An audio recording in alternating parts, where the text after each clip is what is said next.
دوستو، قرآن کریم دنیا کا سب سے بڑا وہ ظاہر معجزہ اور الہامی کتاب ہے جس میں قیامت تک پیش آنے والے ہر اہم واقعے کی پیشگوئی کر دی گئی۔ کچھ باتیں کھلی اور کچھ ڈھکی چھپی ہیں تاکہ سمجھنے والے اسے سمجھ سکیں، جیسا کہ اللہ تعالیٰ خود فرماتا ہے کہ عقل والوں کے لیے اس میں کھلی نشانیاں موجود ہیں۔ قرآن کریم نے کئی سو سال قبل ہی بتا دیا تھا کہ دنیا کے بڑے بڑے شہر ڈوب جائیں گے۔ آج دنیا زمین کے مسلسل بڑھنے والے درجہ حرارت سے پریشان ہے، جسے گلوبل وارمنگ کا نام دیا گیا۔ سائنسدان بھی یہ کہہ رہے ہیں کہ زمین کا درجہ حرارت مسلسل بڑھ رہا ہے۔ چند روز قبل ہی عالمی اداروں نے رپورٹ دی کہ زمین کا درجہ حرارت بڑھنے کے سبب قطب جنوبی میں واقع براعظم انٹارکٹیکا میں 6000 مربع کلومیٹر برفانی تودہ شگاف پڑنے کے باعث ٹوٹ کر خطے سے علیحدہ ہو گیا، جس کے بعد سائنسدانوں کی جانب سے دنیا کے کئی بڑے شہر غرق ہونے کی پیشگوئیاں کی جا رہی ہیں۔ سطح سمندر بلند ہونے سے زمین کا خشک حصہ کم ہو رہا ہے۔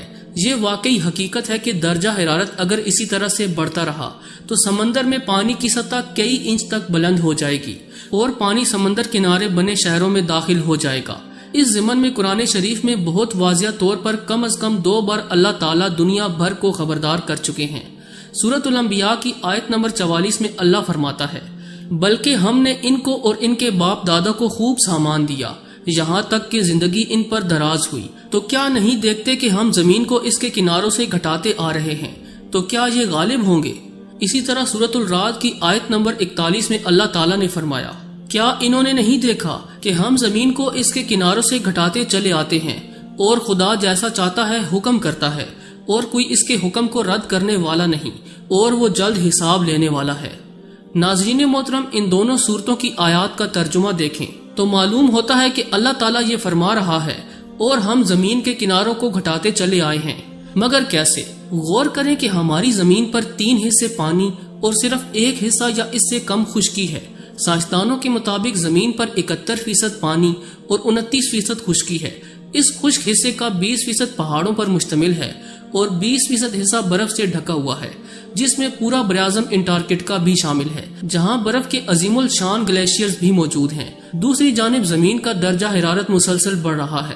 سائنسدانوں کا کہنا ہے کہ اس بڑھتے درجہ حرارت کا ذمہ دار خود انسان ہے، جو اپنی ایجادات، درختوں کے کٹاؤ اور دیگر اقسام کی ماحولیاتی آلودگی پھیلانے کے سبب زمین کے اطراف میں موجود اوزون کی تہہ کو ختم کر رہا ہے، جس کے باعث دھوپ کی شعاعیں چھن کر آنے کی بجائے براہ راست زمین پر پڑتی ہیں اور درجہ حرارت بڑھتا جا رہا ہے۔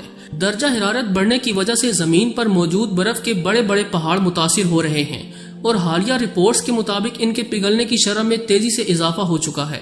نتیجے میں سمندروں میں پانی کی مقدار مسلسل بڑھ رہی ہے اور سطح آب مسلسل بلند ہو رہی ہے، اور عنقریب دنیا کے بڑے بڑے شہر پانی میں ڈوب جائیں گے۔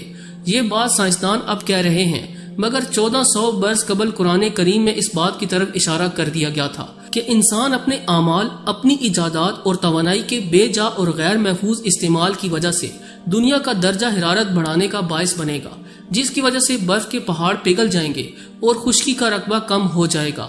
عین ممکن ہے کہ سطح سمندر دنیا کے کئی شہروں سے بلند ہو جائے، اور سمندروں کا پانی جب شہروں میں داخل ہوگا تو وہ پورے کے پورے شہر سمندر کا حصہ بن جائیں گے۔ ہمیں ان آیات مبارکہ پر غور کرنا ہوگا کہ اللہ تعالیٰ نے کس قدر کھلے الفاظ میں کہا کہ ہم زمین کے کناروں کو گھٹاتے چلے آئے ہیں۔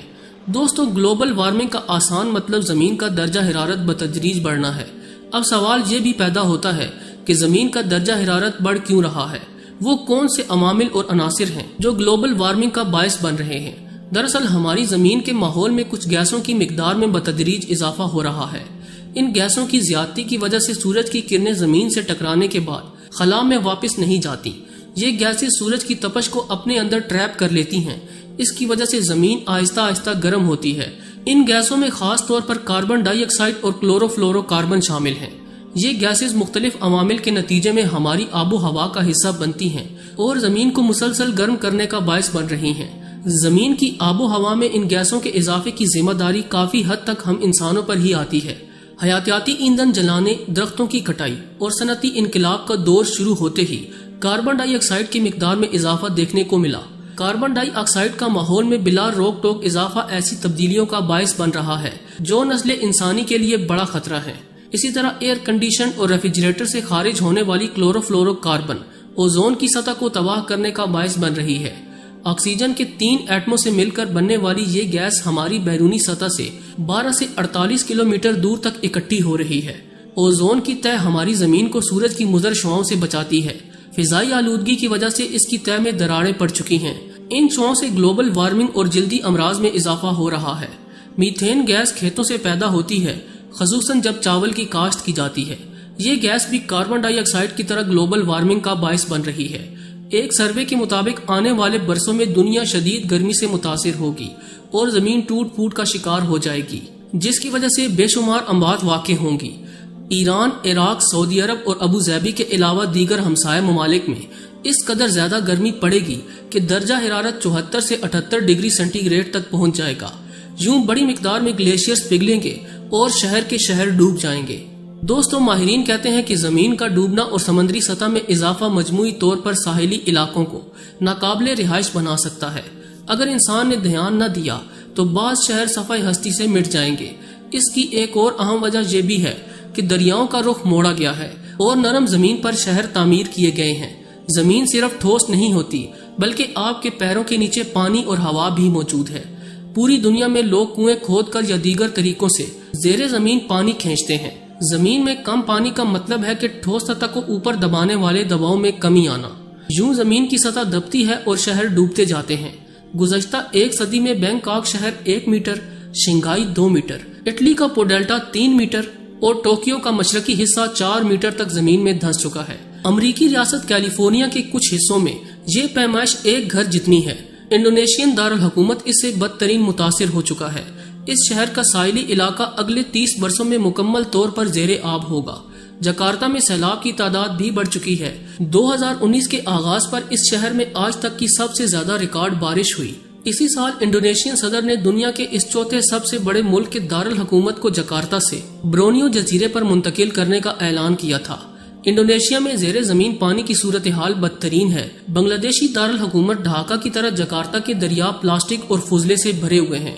بانڈنگ انسٹیٹیوٹ آف ٹیکنالوجی سے تعلق رکھنے والے ماہر ارضیات ہیری اینڈرسن کے مطابق ہماری حکومت پائپوں کے ذریعے فقط 60% تک پانی کی ترسیل کر سکتی ہے۔ 40% لوگ اب بھی زیر زمین پانی پر انحصار کرتے ہیں۔ مزید یہ کہ جکارتہ ایک دلدلی سی زمین پر واقع ہے۔ اس شہر سے 13 دریا گزرتے ہیں اور یہ دنیا کے گنجان آباد ترین شہروں میں سے ایک ہے۔ مگر جکارتہ تنہا نہیں، دنیا بھر میں دریاؤں کے ڈیلٹا تیزی سے ڈوب رہے ہیں۔ اس سے ملحقہ زرعی اراضی بھی متاثر ہو رہی ہے، فصلیں تباہ ہو رہی ہیں، چاول اور گیہوں کی قیمتوں میں اضافہ ہو رہا ہے۔ اس طرز کی تباہی ایک خاموش قاتل ہے اور یہ تباہی اب مزید بڑھے